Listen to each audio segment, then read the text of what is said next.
We are live following the first day of the Elite Eight games. I am your host, Joe Jackson. Joining me is Aidan Kuntz, back from Louisville, where he got to take in Alabama's upset and then also Creighton knocking off Princeton. But today we're going to talk about the UConn Gonzaga game that just happened, just finished up, and then the more exciting game, Florida Atlantic, the 9 seed, an underseeded 9 seed at that, but the 9 seed making it to the Final Four in their first ever tournament. Great story. Beat Kansas State with Noel putting up a 30 and 12, and had an all-time tournament performance. But FAU they were the deeper team, and that's just what carried them. They had 4 guys in double figures, and we can just kind of jump into it. They went 79-76, like 4 guys in double figures. Golden, and I know I'll let you kind of go up with him because I know you've liked him a ton. He was phenomenal. Martin hit some big free throw some big shots. Greenlee hit a couple huge threes, just kind of momentum changing. Davis, just all around game. And you have it from everywhere. Kansas State relied on Noel. They needed Johnson more. He got in foul trouble, and that hurt a ton. Played only 18 minutes, and that's a guy that, he was an All-American and plays 30, 35 minutes usually. I think if he doesn't get in foul trouble, it's maybe different, but I don't even know. Florida Atlantic was just good. Yeah, they were great. I mean, they're such a good team. I feel like I think in getting out of this region, it wasn't a fluke at all. Like, they were just the best team in the region, like straight up. They shot the ball the best. They shared the ball the best. They played, good enough defense, at times elite defense when they needed to make a run. And yeah, just so impressed by them. I thought they'd win this game because I just kind of came to that realization, what I just said in the Tennessee game, when they were able to just match the level of physicality of what was all year the number 1 ranked defense, and once they did that, it was like, okay, I mean, these guys are legit. And so today, weather the storm, I thought the refs were really bad against them, actually. I mean, the Keontae thing is true, but in the second half, most of those were fouls, though. Yeah, exactly. Maybe the one. I don't think K-State got screwed.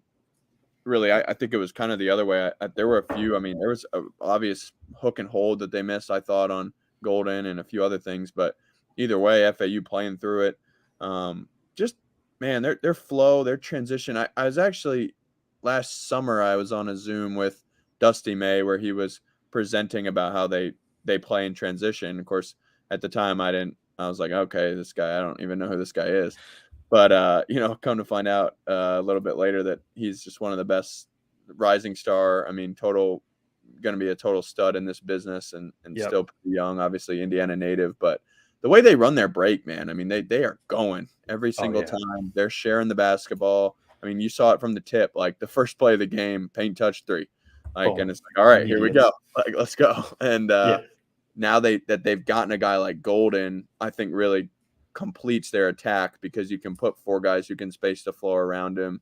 It's not like he's going to step out and shoot a 3, but he's really adept in the short roll. He finds guys. If you double him, he'll find the cutter, as he did today. Just at times got deep post position, buried his man. Just go get, like, if I'm a college coach, like, I'm going to get a European 7-footer because those guys are skilled. A lot of times they can shoot it. Not really the case with Golden, but wouldn't be shocked if he developed that over time. Mm-hmm. He's still a young player. And then they just throw all those guards at you. They got so many horses, and it could be any guy. Tonight it was Martin, right? Like the last game, Forrest just randomly went off. John L. has been awesome, as we've covered on this, quite a bit here. So, yeah, they're just awesome. It's too bad they were playing K-State because you would have liked to see that team in the Final Four. But what a story. And one of the more criminally underseeded teams of all time, both the winners tonight, honestly. Yeah, for sure. I mean, when you look at just the way they just rolled this region, and maybe it would have been different, but like you said earlier, you texted me. I mean, I think they would have beaten Purdue. Why not? I mean, why wouldn't they have? And with that, I said, like, FAU would have probably had to shoot 25% for Purdue to beat them, and I just don't think that happens. Probably, they would. I think they just would have gotten to the paint at will. But that's, whatever. FAU is legit good. Like, and I don't think many are labeling them this, but they're not like this Cinderella. They're not like that VCU 11 seed or Loyola 11 seed, who both were also very good. But this feels just more like, and I don't know, maybe is it just like in general, like, and because I tweeted about it yesterday, like I didn't think Princeton was a Cinderella. Like they looked like they belonged. Like I don't know, compared to like FD, like bringing up to Purdue, FDU and St. Peter's, it felt like magical. It felt like, oh man, Yeah. everything's just breaking their way. FAU, and I know they had the good break with FDU beating Purdue, and the good break at the end of the Memphis game, which Right. one possession changes everything. That But game was a little Cinderella-y, but since then it's been pure domination. It's just like they're just the better team straight up. Yeah. Like, Yeah. No, they've been good. They have legitimately 4, 5, 6 like guys that can at any time go for double digits. Truthfully, 9 deep, and we can, I can bring up the stats here. Yeah, I forgot to do that, but they are. And it's a situation where like it's you just have to give so much respect to Dusty May, and not only Dusty May the coach, but Dusty May the team builder, as far as getting all these guys in. And he's already talking about they're already all getting recruited, and so hopefully this doesn't have kind of a sad ending, because I think they can basically all come back.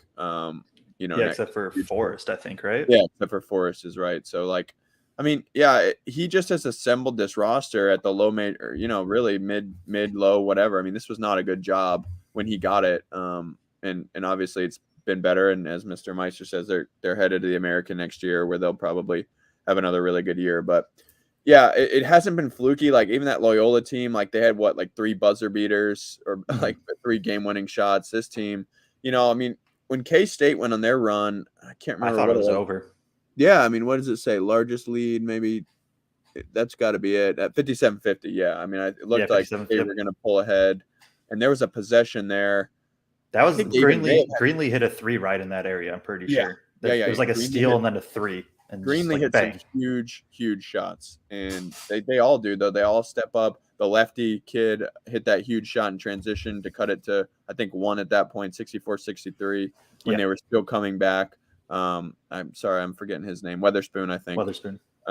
And so, like they just throw guys at you. And let's be honest, I mean, as far as them not being like other Cinderellas, most Cinderellas bow out in spectacular fashion in the first game of the Final Four. They're going to give whoever comes out of that other bracket or side a game of the South region. I mean, it's going to be a close game. They're not going to be big underdogs in that game. They'll be an underdog. Just about going there. It's like 3.5 to Creighton, maybe something like that. I mean, I would say, and if it's, I mean, I think it could very easily be.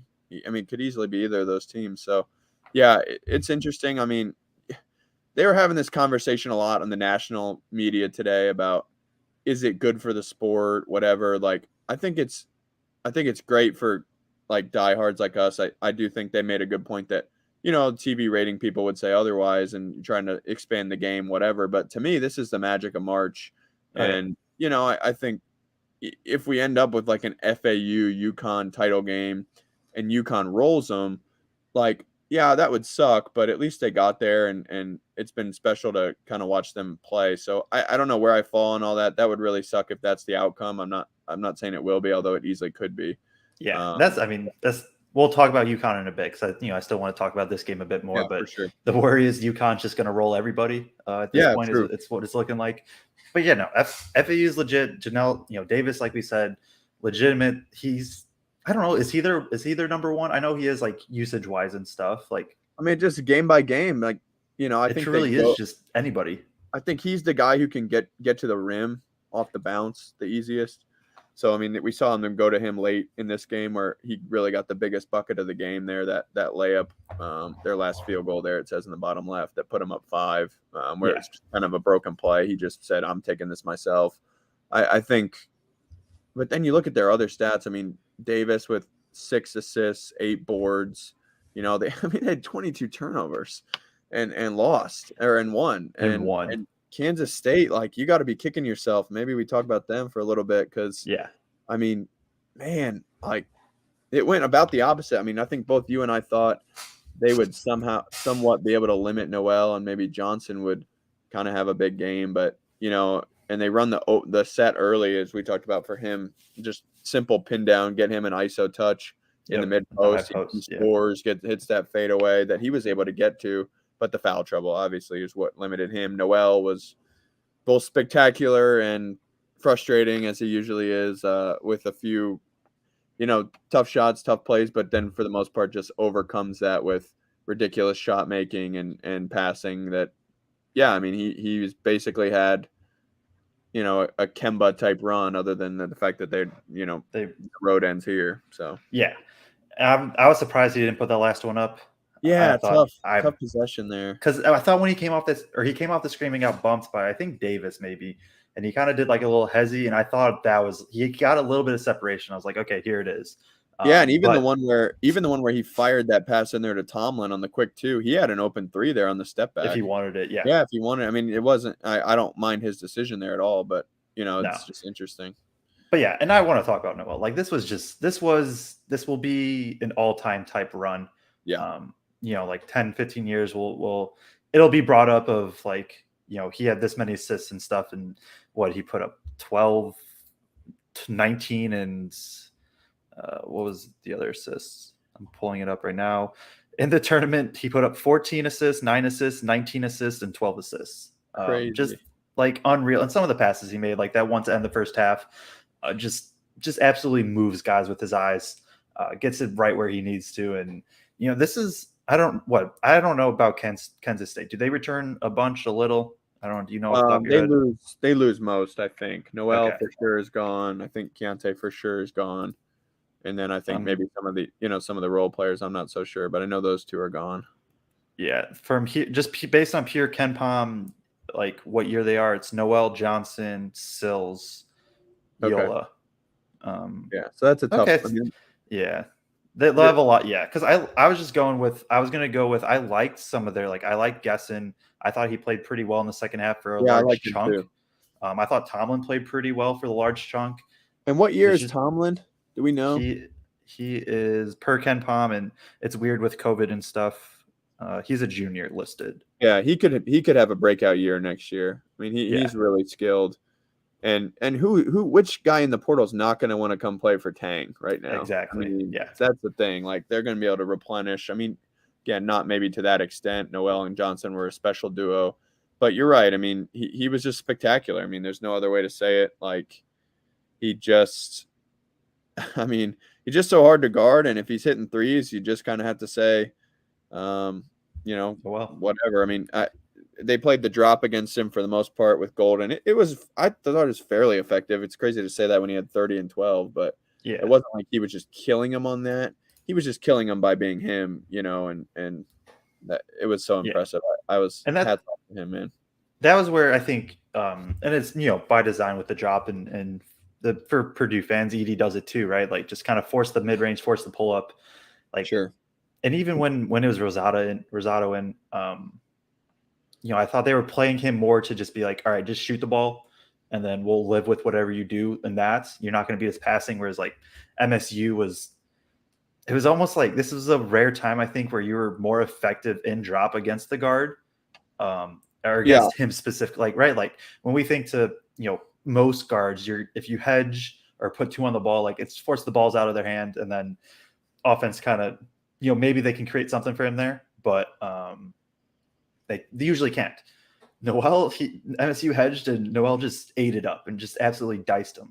Today was drop, and so it's like, all right, he has to shoot a little bit more. He wanted to pass. There's quite a few times, especially in the first half, I thought, where he got to 10 foot, 8 foot, and he probably could have done a floater. I don't know what exactly the angle's like for him at 5'8" compared to Golden, who's 7'1" there. But he definitely wanted to kick out more. And I know that's normal, right? He is the highest assist rate in the country, 43% assist rate, which is nuts. So, but he was really fun to watch. This was a great game, and I'm glad we at least had one really good game. And they limited one more thing on that. I think FAU really limited the role guys with that strategy. They made it. They basically perfected how to beat Kansas State. They still almost lost because they turned it over 22 so much. turnovers. Yeah, exactly, which is just nuts. But and won't get it done in the next round. But again, like if you give up 30 to Noel and he shoots 21 shots, and then nobody else is really in double figures outside of Tomlin, I mean, that's how you beat him, right? I mean, that is a perfect game plan. They really learned from MSU, it felt like. who just like you said got diced up. So it was not too hard to do that. Just please don't hedge. I mean, he's so killer against that switch. Obviously, you don't want to do that. So then that kind of narrows down your options a little bit. And with Golden, is effective. So and that was where Kansas State was putting more two on the ball, and I agree with Braggs in here. Just I wish he was able just to put it up somehow. Because that's going to haunt him, and that sucks. Yeah. Not getting a shot off is he was really legit. He was so much fun to watch. But and we should move on to UConn in a sec. But like, I was surprised that Kansas. I think that's their base coverage from the games I've watched. Is like putting they were more like at the level, right? Like not full hedge, not drop, just kind of having their big at the middle, or like at the level. I mean, and I think FAU did a good job of passing to it. They got Golden on the roll a couple times. They got some switches, it felt like, and it just put Kansas State in a bunch of rotation. I know Kansas State isn't, that's kind of is their defense. They want to be in passing lanes. They kind of want to muck things up that way and try to get some steals. But at the same time, I think it burned them a bit. And it's just a testament to FAU. Like FAU is good, both sides. Just don't make aside from the turnovers, I guess. So they did make some mistakes, and part of it is what Kansas State wants to do, right? Just good decision making for a large chunk and multiple guys that can do it, and that's a tough team to beat. Anybody that can do that, for sure. So move on to the other game. I don't know if it really wasn't a game, but yeah, UConn beats Gonzaga. Final score was 82-54, 52, whatever. Oh yeah, my bad. No, you're good. Hide that. Me. Yeah, let's go and take that away. There we go. Live, boom. 82-54. First try, UConn beats Gonzaga. And I mean, the score says it all. UConn outscores Gonzaga 43-22 in the second half. UConn goes 11-31 from three, which is, whatever. Gonzaga goes 2 of 20. Timmy gets in foul trouble. UConn just the best team in the country, right? And it's a decent gap. They have to be the favorites at this point. I mean, I think Texas, if they have Dessou, can give them a game. I think they have the guard play to do that. But they're rolling on all cylinders. And I think the separator tonight was the defense. I mean, they kind of labored through that first half a little bit, but you got guys like Caravan who can hit threes and just gets buckets. And tonight was a really good Andre Jackson game. He was everywhere, I thought. Yeah. And then you just have that, as we talked about all year, like your bailout option is just throw it inside and let those guys work. They weren't even that good tonight, or at least not even that productive. Sonogo was 3 of 11. Klingon was 3 of 6. Yeah. And I mean, Hawkins is just going on a run right now as far as shot making. And he's probably, he's probably the best shot. Well, no, Miami has more, but like he is one of the best remaining shot creators in the tournament. Certainly, obviously, it's been narrowed down now, but with Marcus Carr and those Miami guards. But he's impressive, and he's been going on a run, and they're just tough to stop when he's going on. And man, I mean, just 30. The 30 is like a little deceiving because I think that the start of that second half just got spiraled so far out of control. Yeah, this game was over with 17 left. Yeah, exactly. So the UConn looks legit. They look like they did for the first 2 months. And it's an interesting kind of case study, right? Of absolute elite team for 2 months, slump for a month and a half, look better, and then they peak at the right time. You see it for NFL too, right? And there's a similar format in the NFL of you just have to win a couple games in a row and you win it all. March Madness is the same, where you got to win a few games in a row. You have to be peaking at the right time, and UConn is 100% doing that. Playing, like if you wanted to, not even out of the teams left, but just period. Like if you wanted to say they had like one of the best offenses and like the best defense, I don't think I'd be mad.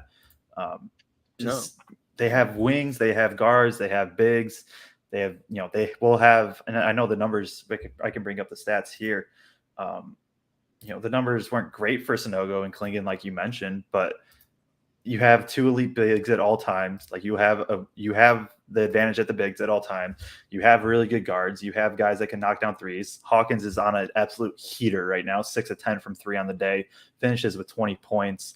You have Jackson, who's their that's who Timmy got thrown on. Before I dive into that, did you like that? Did you like the move, Timmy? Just kind of saying, all right, just do what you want. Yeah, I thought it was fine.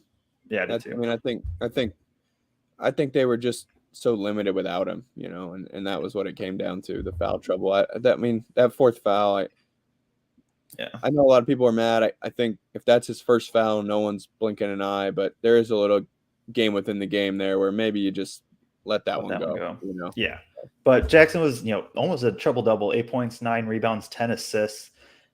Like, I just don't know. Like, they have good size, they have good shooting, they have where at the way that they're playing right now, like where do you beat them at is what I'm trying to figure out. Like elite shot making, which I guess Miami and Texas can both do as a potential Final Four.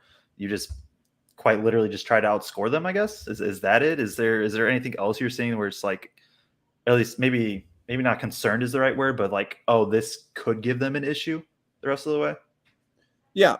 I think first you have to have real length and athleticism on the perimeter to be able to guard Hawkins, I think. And I think, you have to have a real rim protector. I think those are the two things probably that I would say. Who fits that bill? I think Creighton certainly, matches up decently well with them because Kalkbrenner's such a load, as a defensive rim protector. I think that some of their guards maybe leave a little bit desired defensively, but they can chase Hawkins around. I think they could hang. I think Texas, like you said, they got athleticism on the wing with Sir Jabari Rice, with Carr, with Hunter. All those guys can really play. Those guys are better than UConn's guards. Miami's guards are better than UConn's guards. But again, with Miami, it's like, how do you stop the big boys? And tonight they committed way too much help on Sanogo, I thought. I mean, they were giving up, and Jackson's so active around the rim, that he's an easy target for Sanogo. It's not like Sanogo had to make many high-level reads tonight, but he ended up with 6 assists because, again, they were doubling. We saw it all year with Purdue where sometimes they just get caught in that no man's land, and I don't know if it was out of scheme. I couldn't really tell. They did it so much, I have to think that was a focus, but just felt like they did it at the wrong times, and that seems to be a tough thing to teach players. Because just teams do it wrong a lot. If you're doing it out of scheme, you're dead because now you don't have your help, behind you. If you do it within scheme, theoretically, you should be good. But again, you only want to do that at certain times, like probably on side post ups, when you're not you're going to be able to mark that cutter. So I don't know, that it seemed like that was a big problem for them, just not quite knowing when to go. They put Timmy on Jackson, and Jackson kind of just beat him with the cuts and just being active like he does. I mean, that play at the end of the first half where the ball's not even intended for him. He grabs it, fires it to Caravan, who of course hits the shot. It's just like, what do you do? So yeah, exactly. UConn was just straight up the better team everywhere, and they're gonna be a tough out for either Miami or Texas. And we can just kind of jump there. Not go crazy in depth, but what are you looking for in the game besides Disu's health? And do we have any update on that? I haven't seen anything. I know he's day to day. I saw that. Yeah. So we'll see about that. But he didn't play at all. So I think I wouldn't be kind of surprised. But I think the matchup to watch, well, of course the guards, but I think Bishop versus Omir is going to be interesting. Omir, those guys are similar players, kind of 6'7". Omir's a bit more athletic. Bishop maybe a bit stronger down there. Well, I don't want to say that. Omir's a freaking tank. Yeah. But that's a kind of a fun matchup. I think I didn't get to see any of that Texas Xavier game, unfortunately, or fortunately, depending on how you look at it. But I think them slowing that team down was really impressive. So I wish I would have been able to see it to give some more thoughts on Texas. Yeah. But I think it's going to be a shot making clinic, I would assume, going back and forth. I really hope that we get a Carr Hunter. Back and forth, just back and forth with the Splash Bros down there in South Florida. But yeah, I don't know, man. It's going to be a fun game, I hope. But then again, I thought this game tonight would be maybe the game of the tournament, and Yeah, these are two teams that are very, very similar, pretty similar size. You know, the big difference being Texas defense is miles better than Miami's defense, but Miami's just been able to shoot their way out of everything, and it didn't really matter. They've been able to control the tempo.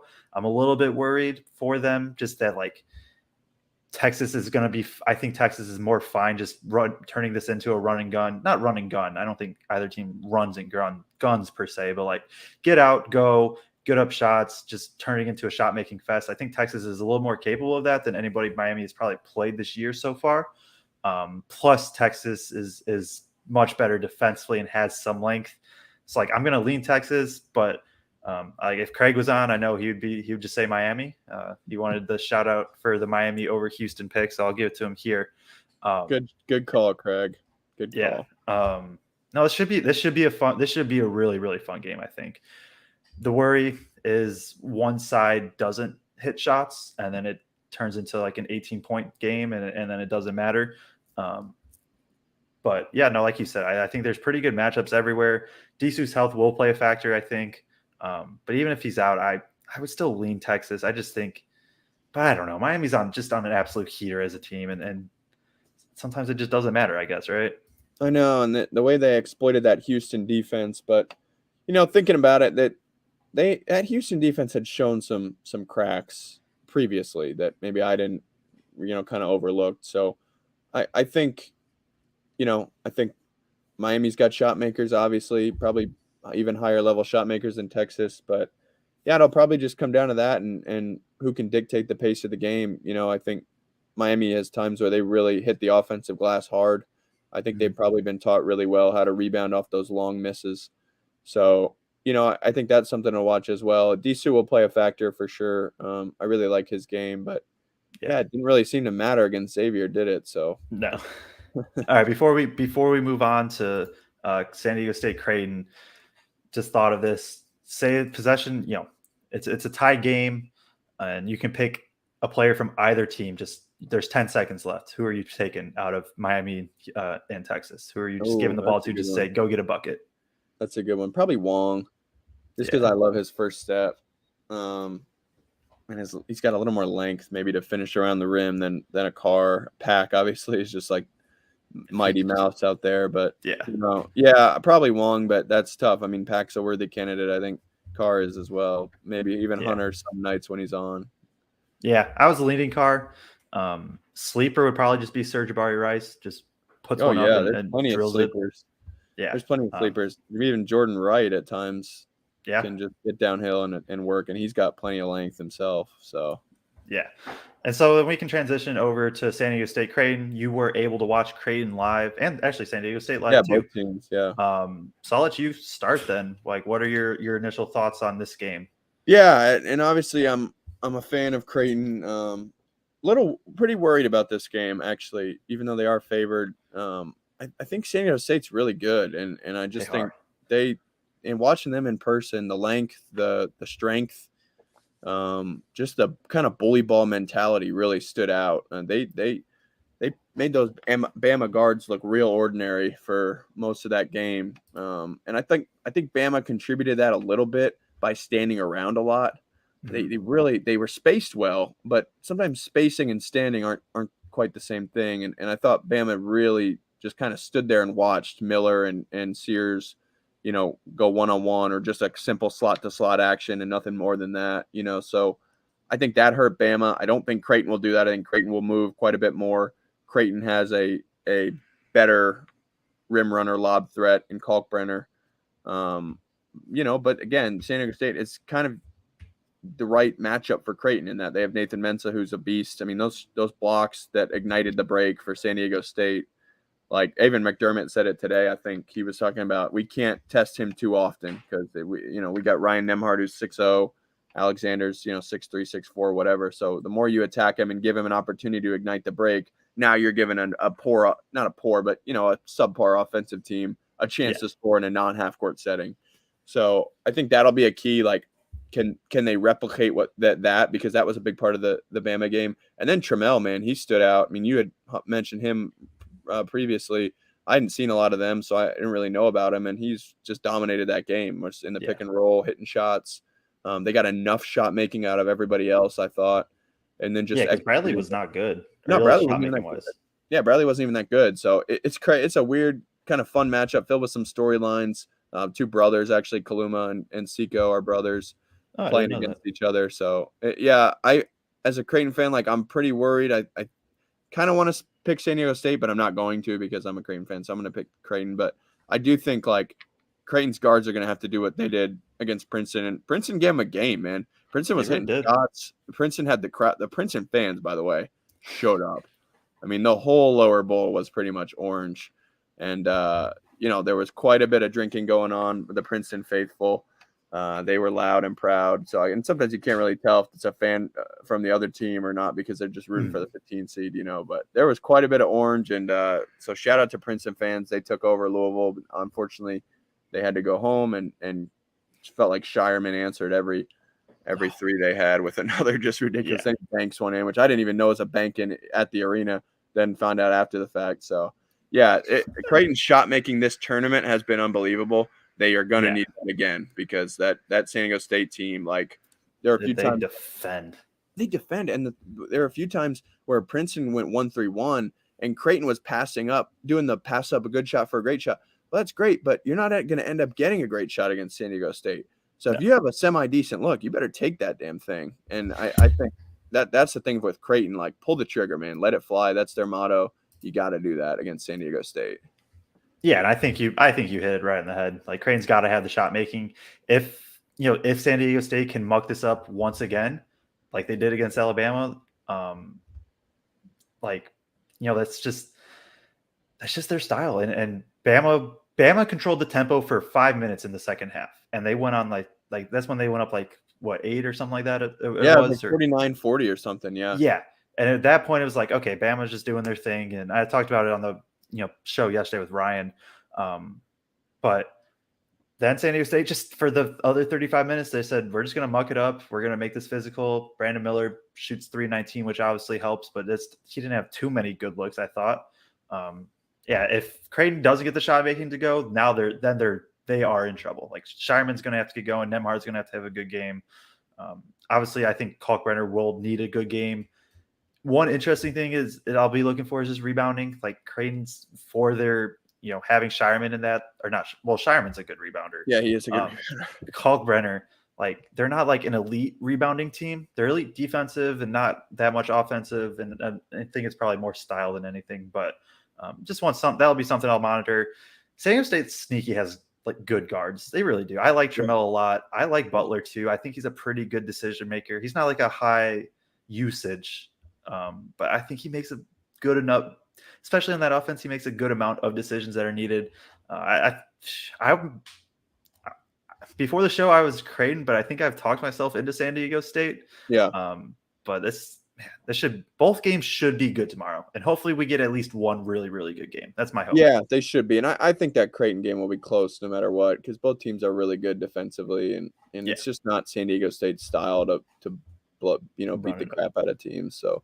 Yeah, I'm like I said, cautiously optimistic, I guess, maybe is the right word as a fan. But, I think, the guard play will decide it.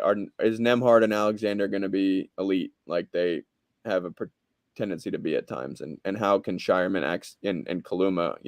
It's like Kaluma's their fifth guy, and he has sometimes has really good games. So, it'll be interesting. Like, one thing, like, San Diego State's so old and Creighton is pretty young still, so that'll be interesting to monitor as well. Obviously that Bama team was pretty young and they kind of manhandled them, so I think it'll be a fun one for sure. And that Louisville crowd was pretty awesome. It's a great building, that Yum Center, by the way. I'd never been there before. It's pretty sweet. So good building there, and like I said, I think both the games tomorrow should be good. I could see that Texas Miami one getting out of hand either way, but Yep. No, I'm with you there, and we'll discuss it tomorrow after the games. Maybe maybe get Some Craig point, and or yeah. Braggs on, is because it won't be midnight. Basically, we'll actually be able to go live at like 7:15ish, 7:30ish. Yeah, it'd be nice. So we'll dive into the Final Four and all that tomorrow. I don't think we need to talk too much on this, but MKX Music goes, how do you think this year's team does with Nigel Pack on the roster? Would love to hear both your thoughts. I don't want to go too in depth. If in this scenario, like Nigel Pack is on Purdue and everything works the same, where Purdue gets the same seating and all that, they might still be playing, would be my thought, to be honest. I think this is and I don't know if it's as much as Nigel Pack is. Nigel Pack is very, very good.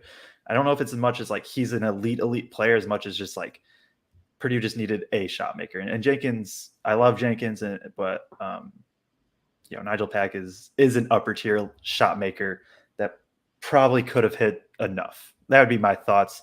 I think they at least go like probably. Well, I don't know. FAU is good. I don't know. They would have done better. I'll say. Yeah, it's hard to say analysis. because the tournament's so random, but yeah, I mean, they would have been much better. Yeah, I mean, he's a way better player than Jenkins. That's pretty much, and they're pretty much the same type of player. So, and they're the same size, and he just makes more shots than Jenkins does. So, it's pretty much comes down to that. He wouldn't have really, it's a little different when he would be playing next to, Ethan Morton and Braden Smith instead of Isaiah Wong and Jordan Miller. I mean, it's definitely a little more pressure on him. It wouldn't have necessarily been the same shots, whatever, but yeah, I mean, just as a pure shot maker, like Painter's going to get guys open. So, and guys were freaking open against FDU. So, and honestly, the guy he would probably be in for, Lawyer, he'd probably be in. I don't know how it would have worked, but either way. Yeah, he's another one where it's just like, he's like Jenkins, where it's like, he is a 2, but because of size, he has really to play him next to Braden. Yeah. So, it sucks, guys. Like, we all know we can all recite the names: Jameer Young, Tyrese Hunter, Nigel Pack, all were very close to coming to Purdue and just decided not to. And now, only one of those guys is still playing. Oh, actually 2 of them are. And they're going to be playing tomorrow. And so, they obviously made the right choice, right? And maybe you could argue Jameer Young, but again, he was going home. So it sucks. Yeah. We'll probably, we'll have a Braggs in the stands, like post-mortem at some point, I'm sure. Where this topic will likely come up, given how successful he's been. So we'll probably go a little bit deeper there. I'm sure the other 2 will have thoughts. Yeah, for sure. And that's really all I want to talk about for that. Wild stat, and it just doesn't feel true. Purdue played a basketball game 8 days ago. Wow. It feels like, to me, it feels like it was a month ago. Like, that's wild, man. Yeah, that's really wild. It's been. Oh, there's Braggs. Yeah, that we all know that's false. We know that he said he's never talking again, and that's very, very false. Yep, no, that's false. But yeah, it sucks, guys. I don't know what else to say. Like, it has felt like way longer than 8 days. That's for sure. And watching FAU, man, that's crazy. You just thought, you thought it could have been Purdue, and it just absolutely was not. Yep, it's always next year, right? I'm still a believer of, if Purdue puts themselves in enough chances, 1 year it'll click, and maybe that's the mentality. You just keep giving yourself shots with good rosters, but there may have to be some kind of change, because obviously what you're doing right now is like, it's not like you've lost to a double-digit seed 3 years in a row. Yeah. Like, so I think everyone in that program right now will be reevaluating everything, and I'm sure they'll, improve it as they can. So. Yep. And like you said, we'll talk more about that on a kind of post-mortem show, with or without Braggs. Apparently, maybe he'll just come on and just be there and just stare at the camera for an hour and a half as we ramble. Maybe he'll get into some 3-point stance. Yeah, there we go. Pass sets, maybe. Yeah, there we go. So we'll wrap it up here. Like I said, we'll be back live tomorrow. At a closer time to earlier in the day, I should say. Hopefully that should be better for me. I'm kind of just, as you can hear me right now, I'm just kind of rambling and don't really know where my thoughts are. I'm exhausted, and Lisa Beal says, guess you guys are saying the old guys go to bed by midnight. I need to go to bed by midnight. Yeah, today. I do too. I'm getting right into bed after this. So yeah, usually I'm good, but today is something. Appreciate everybody tuning in. Like I said, we'll be back tomorrow. It was that UConn game. Put us both to sleep. For real. So appreciate everybody. And then we'll talk to you all tomorrow.